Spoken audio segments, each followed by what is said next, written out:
Hey guys, I'm Lucas Braga, I'm Director of Business Development, and I'm here with our founder and CEO, Dr. Jay Greenstein, and today we're going to talk about team. We learn more and more about just how important having the right people on your team is. So Dr. Jay, what are some things that you've learned over the years about, hiring people, retaining people, and just finding the right people for your team?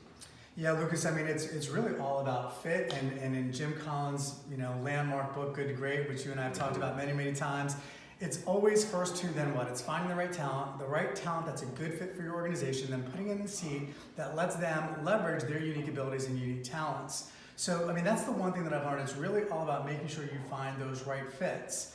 Now, how does that happen? First and foremost, it's about values. It's about core values of the organization matching up with core values of the individual. We can, recruit people who are technically really good at their jobs, but if core values don't match up, it tends to not be a long-lasting relationship. Right. And over the years, what are some things that some red flags, so to speak, that you've learned to really identify? Big red flags for me is when people can't answer the question. So I might say, give me an example when you showed amazing customer service.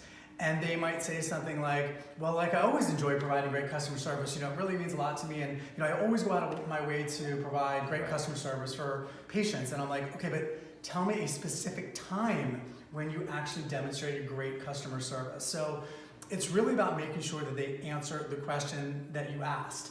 And a lot of times, we will listen to an answer and we'll kind of take it at face value and move on.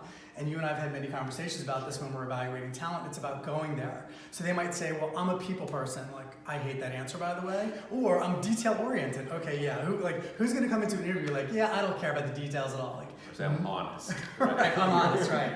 I'm a nice person. I mean, those kinds of things kind of make me a little crazy, but okay, so then they say that, so then it's good. Tell me about a time when you demonstrated great attention to detail that moved the needle for your department, for the business, for a patient, what have you. So it's a matter of not just taking answers at face value, because many times they give you these canned answers. It's about really going there, digging deep, and then identifying whether or not this person actually is the person they're describing in their answers.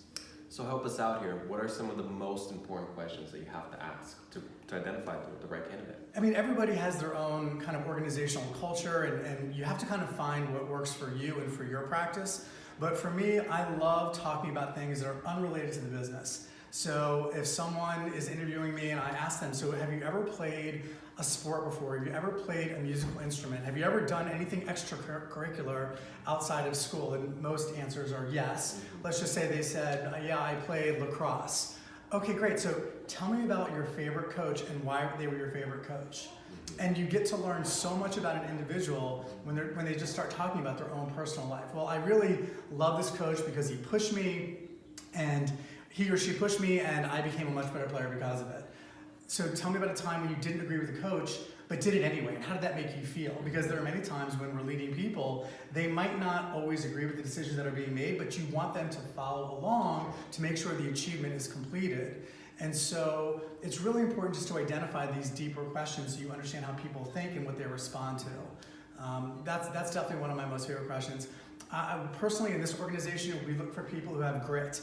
And so I might ask a question like, tell me about a time when you overcame the hardest challenge that you've ever faced in your life. And some might say, well, that's that's personal, but they don't have to necessarily give you a personal story. They might give you something as it relates to the workplace, but you leave it open-ended so they can share with you what they think is relevant. Because I want to know, how good are you at overcoming some of these challenges?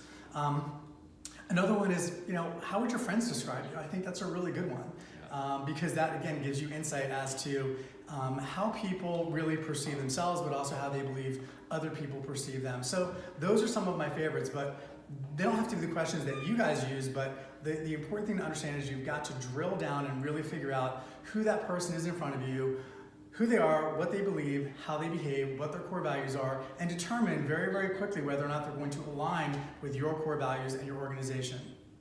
Well, that's a good start. There you go. Thank you, Dr. Jay. And we hope that's helpful for you guys, and we'll be back soon with more. First two, then what? That's right.